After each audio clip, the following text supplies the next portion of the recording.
Okay, in this video, we're going to look at how to create an eyeball in 3D. Here's the results of the render on the left-hand side, and we're going to break it down by analyzing some reference. Then we're going to break down the model and how we're going to approach that, a little bit of the textures, and a little bit of the shader. So I do want to note that this is a stylized eye that I made, so not everything is going to be physically accurate because that wasn't my intent or my aim. I'll try to cover some of that stuff, but we'll see where that goes. First, let's go ahead and talk about the construction of the eyeball to better understand why we're building it the way we are in 3D. So the major components that we want to worry about in terms of how the eyeball works is going to be the cornea and the iris and the outside of the eyeball, which is the sclera. That's that white-yellow part that we can see. The actual function of the eyeball, right, is to let light in and to focus it on the back of the retina so we can interpret light from outside into images, right? So we have our photoreceptors on the back. They're transmitted through the optical nerve to our brain to make that into pictures. The lens is this flexible lens that's behind the iris, and that in conjunction with the cornea are acting kind of like lenses on a camera or on a telescope to adjust the image's focus on the back of the retina so that things that are far away or closer, we can adaptively change our focus to look at one or the other. So this lens right here is flexible and this cornea stays the same, this shape. So this sclera is opaque, right? It prevents light from getting into the eyeball. And then this cornea is the actual window or the lens that lets the light in. And then the iris is like, if you, again, using a camera analogy, a shutter. So if there's a lot of light and we're letting too much light into here that starts to overload the receptors at the back of our eyes, and it's hard to see, that pupil will contract to let less light in. And of course, if it's really, really dark, the iris is going to dilate or expand to let as much light in as possible to help us see better. So when we construct our eyeball, we're really just going to be focusing on the sclera, right? This outer opaque part. The cornea, which is this lens that sits on top of the iris and connects, transitions with with the sclera. And then the iris, right, which is probably the most recognizable and flashy part of the eye. And so we're going to be focusing on just those parts and not worrying about any other components. There are a few features of the eyeball I want to call attention to because they're going to affect the construction of our eyeball and how we shade it. The first one I want to call attention to is the bulge of the cornea. So the eyeball itself is pretty oblong, and irregular, so it's not actually a perfect sphere regardless of the cornea, but you can kind of think of it as a spherical object, right? Except for the cornea is almost like a lump on top of that sphere that pops out. And so this is, of course, a medical diagram, and so it's not super physically accurate, but that cornea, because it's a lens, it's a convex lens, it's going to be pushing out away from the eyeball. Related to the cornea is the refraction of light going through the essentially from the iris out to us. So it's essentially the bending of light as it travels through essentially a liquid membrane, right? So we have this cornea, which is our lens, right? So it has this thin, clear membrane. And in between the cornea and iris is this thing called aqueous humor.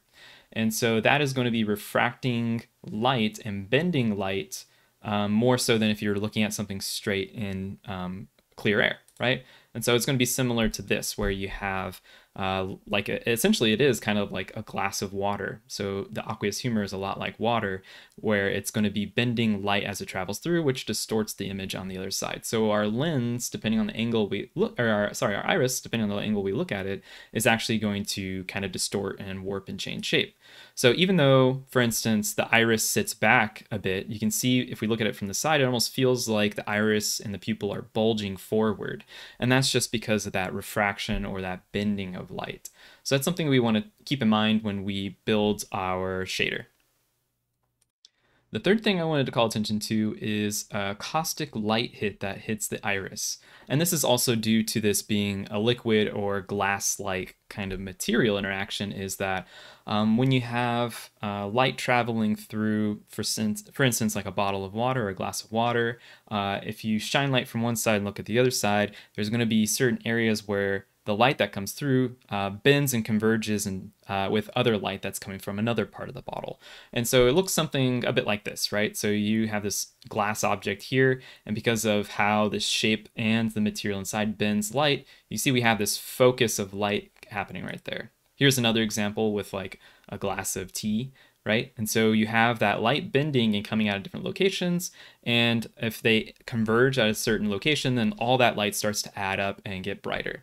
And we see that on the iris sometimes, depending on the angle of light. And so here we can kind of see it's converging and hitting right there. This is a CG example, but I thought it was a pretty good example, kind of small. But we are seeing that like almost like little glow hit happening right there. And that's not just light hitting the surface, right? Because if it was just that, it probably wouldn't be so concentrated and bright. This is actually a converging of light that adds light on top of itself, so you get this brighter, more colorful hit. The color is coming from, of course, the diffuser subsurface material interaction on that part of the iris. So that's where all that color is coming from. And here's a close-up of essentially like a band of lights converging right here, and that's a caustic. That's what caustics are. So that's another feature we're going to want to try to emulate with our shader. Here we are back in Maya to see how this construction is working. So I am going to be building this with Autodesk Maya and rendering it with RenderMan. So here's the render. It's currently using the iterative renderer, so it's going real time. So we have two major components to this. We have the iris. Here, I'll select this one. So you can see that we have two objects. We have the iris sitting behind the cornea, and then the cornea and the sclera are one object combined together. And what we're doing is essentially we are floating this iris object behind the cornea, and on this sclera cornea combo object, we are essentially creating a transparent window right here so we can see the iris. So we're essentially combining the outside part of the eyeball with that cornea lens into one object, and we're just floating that iris behind it. This construction makes it really easy to separate the material interactions between these different objects, right? If you were to do this in a game engine, you might have a slightly different setup. I make the pupil part of this same object of this iris, but we could easily have this as like a floating disk behind the iris, and I might construct it that way. And the other thing is, again, I want to call attention to is we want that gap between the cornea and the iris, right? We want that region right there that is essentially going to be theoretically filled with water. We're not actually going to fill it with anything, of course, but we're just going to adjust this shader so it has light refraction bending through, much like water. As far as the material goes, the basics is that we can stop that there. Okay, so for the outer part, the eyeball body, right, except for the cornea, we have essentially a skin-like material, right? This, I'm not going realistic, I'm going stylized, so a lot of detail that we might have, like veins and color breakup and variation in the whites of the eyes. I don't have that, but we would have that if we were going for more realistic, like we'd be building in some veins and color breakup, but I just kept it pretty simple gradient.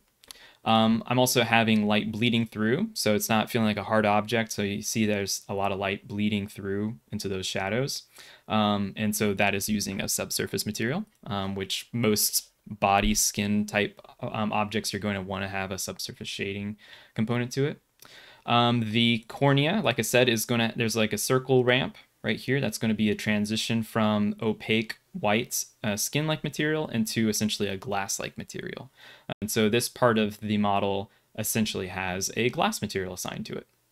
And that's pretty straightforward. It just has a refraction index of, I think it's 1.3 is what water is, or I think it's 1.35, something like that, which is going to bend light similar to how light bends for water. And so I'm just going to kind of bend this a little to the side so we can kind of see that bending more. And I could probably adjust and fix that that refraction a bit more. But we can see that bending of light, and it looks good enough for me.